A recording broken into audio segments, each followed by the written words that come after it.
ఒక వనస్థలపురం దగ్గర ఒక పేషెంట్ ఉంది, ఆ పేరు సుజాత, పేరు కూడా గుర్తుంది.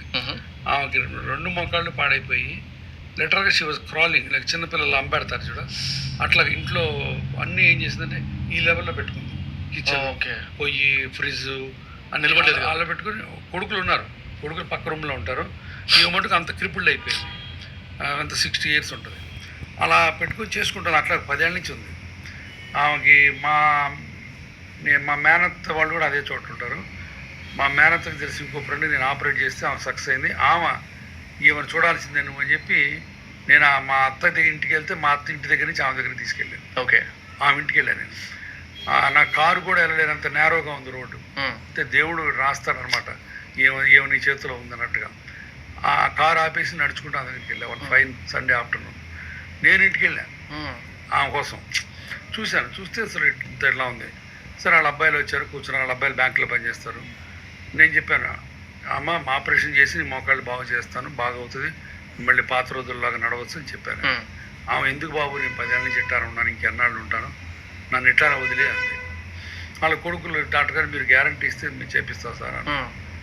ఇస్తానండి నేను గ్యారంటీ, నేను ఎన్నో చేశాను ఇట్లాంటి, తప్పకుండా చేద్దామన్నాను. తీసుకొచ్చారు, హాస్పిటల్లో పెట్టుకున్నాను 4 రోజులు. 5వ రోజు ఆపరేషన్ థియేటర్లో తీసుకెళ్ళి ఈ లెగ్ స్ట్రైట్ చేసి ఆపరేట్ చేయాలి కదా. ఆపరేట్ చేయడానికి ఓపెన్ చేసేసరికి మ్యాసివ్ పల్మనరీ ఎంబోలస్, అంటే బ్లడ్ క్లాట్ ఇక్కడి నుంచి వెళ్ళి లంగ్స్లోకి వెళ్ళి టేబుల్ మీద సరిపోయింది. Table death. నా 25 ఏళ్లలో టేబుల్ డెత్ అదొకటే. అది ఇప్పటికీ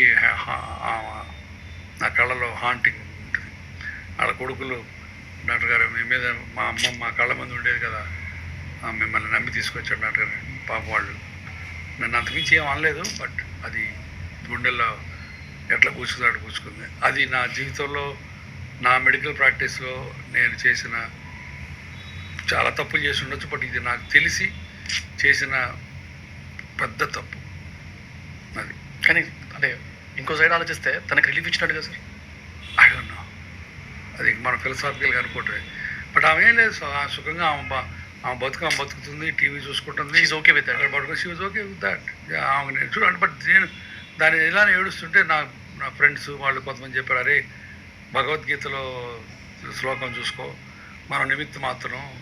నిజంగానే లేకపోతే అసలు నేను ఆమె ఇంటికి వెళ్ళడం ఏంటి? ఆమె నా దగ్గర రాలా.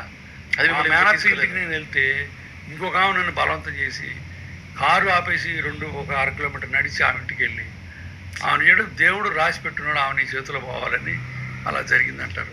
నిజం చూసి తట్టాలని అనిపిస్తుంది నాకు. లేకపోతే అసలు ఎంత, what is the arts me going to their home and ఎక్కడ వనస్థలిపురం, నేను ఎక్కడ, ఆమెను తీసుకొచ్చి ఆపరేట్ చేసి అలా అయిపోవటం.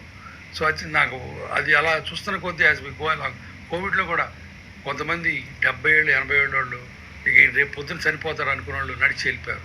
కొంతమంది 30 ఏళ్ళ వాళ్ళు నవ్వుతా వచ్చి సార్ కొంచెం దగ్గు వస్తుంది సార్ అన్న వాళ్ళు 2వ రోజు చనిపోయారు. అది నిజంగా ఆ కోవిడ్ ఇలాంటివి చూస్తే అది నాకు మోర్ ఫిలసాఫికల్ అయిపోతాను. అంటే God already rights the script, నువ్వు ఊరికి you just act your part అంతే. చెప్తాడు, ఈడి ప్రాణం నీ చేతిలో ఉంది, నడిపించు, ఈయన్ని పంపించు, ఈయన్ని చెయ్యి అని రాసిస్తాడు. మన ఊరికి ప్లే ద పార్ట్. సో అందుకని గొప్పలు చెప్పుకోవడానికి లేదు, కుంగిపోవడానికి లేదు. అది భగవద్గీతలో ఆ శ్లోకం అన్నట్టే, చేయడం వరకే మన పని, తర్వాత ఫలితం మన చేతిలో లేదు. అంత ఫిలసాఫికల్గా ఆ యాటిట్యూడ్ డెవలప్ చేయాలి, ప్రతి డాక్టర్కి ఉండాలి. మనకు మంచి హార్ట్తో చేయాలి. నేను అదే అంటాను, I do with good heart. ఇప్పుడు ఆమె కూడా మంచి హార్ట్తో చేసేది. ఆమె దగ్గర ఏదో డబ్బులు కొట్టేయాలి, 2 లక్షలు సంపాదించాలని నేనేం అనుకోవాలి. ఆమెను నడిపిద్దామని ఉద్దేశంతో చేశాను. అది డెఫినెట్గా ఇప్పుడు ఈ రోజు కూడా మా హాస్పిటల్లో నాకంటే కుర్రోళ్ళు, including my son in law, నా కొడుకు వాళ్ళు కూడా నాతో పనిచేస్తారు. ఇప్పుడు వాళ్ళు నాకంటే ఎంత ఆల్మోస్ట్ 30 ఏళ్ళు చిన్నవాళ్ళు. వాళ్ళకంటే నేను ధైర్యంగా చేస్తాను కొన్ని సర్జరీస్. ఏంటి జనరల్గా ఓల్డ్ ఏజ్ వస్తున్న కొద్దీ నువ్వు టిమిడ్ అయిపోతావు. నేను వాళ్ళకంటే ధైర్యంగా కొన్ని కాంప్లికేటెడ్ కేసులు నేను తీసుకుంటాను. ఎందుకంటే నాకు గట్టి నమ్మకం, ఇక్కడ కానీ కరెక్ట్ ప్లేస్ ఉంటే వాటిలో మంచి రిజల్ట్స్ వస్తాయి. And 9 out of 10 times I'm the winner. Right, I go out walk. జనాలు ఆశ్చర్యపోతారు, అరే ఈ కేసు ఎట్ట చేసామని. బయట 4-5 ఇంకా లాభం లేదు, ఈ కేసు ముట్టుకోము, రేపే పోద్ది, ఎల్లుండి పోద్ది అన్న కేసులు కూడా నా దగ్గరికి వస్తాయి. నేను చేస్తాను. వాళ్ళ పేషెంట్లకి అదే చెప్తాను, నేను మంచి హృదయంతో చేస్తాను, నీకు అదృష్టం ఉంటే బయటపడతావు, లేకపోతే లేదు. But 9 out of 10 they walk out well. అది నేను అనుకోవటం వెన్ యువర్